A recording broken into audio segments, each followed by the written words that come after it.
Ayushman patients का हम treatment पिछले 3 साल से कर रहे हैं, 3 से भी ज़्यादा साल से। पर पिछले लास्ट 1.5 ईयर हमारे पास एक भी पेमेंट नहीं आई।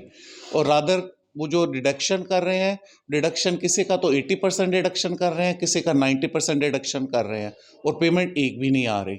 और इसके अलावा मरीजों के लिए जो अब नए पैकेजेस पिछले 1 साल से अदर स्टेट्स ने लागू कर दिए हैं, पर हरियाणा स्टेट ने लागू नहीं करे। कई बार हम लोग हायर अथॉरिटी से मिले, हमें वर्बल एश्योरेंस मिलती है, पर एक्चुअल में कुछ नहीं होता। तो इसलिए हमने अब 16 तारीख से इन मरीजों का इलाज करना बंद कर दिया है। इलाज कार्ड के द्वारा बंद किया है, वैसे इलाज बंद नहीं किया। एक्चुअली ऐसा है, पिछले करीबन 1.5-2 साल से जितने भी हरियाणा के आयुष्मान एंड पेंडल हॉस्पिटल हैं, उन सबको काफ़ी दिक्कतें आ रही थी। जैसे कि उनको पैसा नहीं मिल रहा था, और मिलता था तो बहुत देर से मिलता था, और बहुत ज़्यादा कटौतियाँ होती थी उसके अंदर। और इसके अलावा मेन प्रॉब्लम एक ये थी कि जो भारत सरकार ने एक नया पैकेज लागू किया हुआ है जिसको 2022 बोलते हैं, वो बाकी स्टेट्स में लागू हो गया है। हरियाणा में पिछले 2 साल से अभी तक लागू नहीं किया गया है। तो इस तरह की डिमांड्स के लिए हम हरियाणा सरकार से पिछले 2 साल में 4 या 5 बार मिल चुके हैं, तो अभी तक कोई भी रिजल्ट्स नहीं आ रहे थे। और हम लोगों ने कई बार सरकार को कहा कि हमारा ये काम कीजिए, हम बहुत परेशानी में हैं। डॉक्टर्स के 1-1, 2-2 करोड़ रुपए के ऊपर इकट्ठे हो गए उनके बैलेंस, और उनको हॉस्पिटल चलाने में दिक्कत हो रही है बहुत ज़्यादा। तो पर मजबूरी में जब हमें ये सब कुछ भी रिज़ल्ट नहीं मिला, तो हमने 29 फरवरी को सरकार को नोटिस दिया कि अब हम 16 मार्च से आयुष्मान और चिरायु कार्ड वालों का काम करना बंद कर देंगे।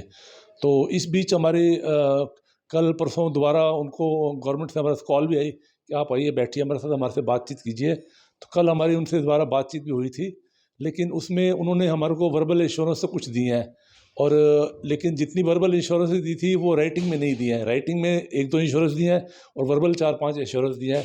तो वर्बल इंश्योरेंस तो हमारे को पिछले करीबन 2.5 साल से देते आ रहे हैं, तो उससे कोई रिजल्ट नहीं आ रहा है। तो हम ये चाहते हैं हमारे कुछ कंक्रीट रिजल्ट निकलना चाहिए, ताकि जो हमारे को इतनी दिक्कत हो रही है वो ना हो आगे से। इसलिए हमने अब ये काम बंद किया है फिलहाल।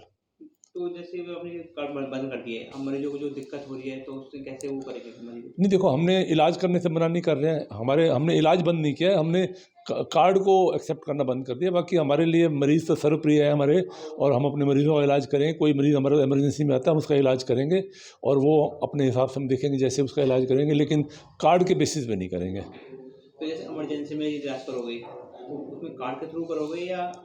वो देखेंगे, जब पेशेंट टू पेशेंट देखेंगे क्या होता है, क्योंकि देखो इमरजेंसी में तो पेशेंट को रिफ्यूज़ नहीं कर सकते हम इलाज करने के लिए। वो तो हमारा कर्तव्य है मरीज़ का इलाज करना, तो हम करेंगे ही करेंगे। बाकी हम सरकार से गुजारिश करते हैं कि इस प्रॉब्लम को जल्दी से जल्दी ख़त्म किया जाए, ताकि मरीज़ों को दिक्कत ना हो, और जो हमें पिछले 2 साल से दिक्कत हो रही है वो दिक्कत भी ना हो हमारे को।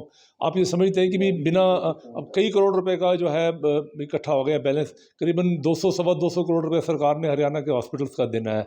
करीबन 650 हॉस्पिटल एम्पेनल्ड हैं पूरे हरियाणा के, और उसमें से ज़्यादातर हॉस्पिटल वालों के किसी का 1 करोड़, 2 करोड़, 3 करोड़ बचा हुआ है, और उनको हॉस्पिटल चलाने में बहुत मुश्किल आ रही है। उनको अपने एम्प्लॉइज़ की सैलरीज देने में भी मुश्किलें आ रही हैं काफ़ी ज़्यादा। तो ये सब मुश्किलों को देखते हुए हमारा को ये स्टेप उठाना पड़ा है।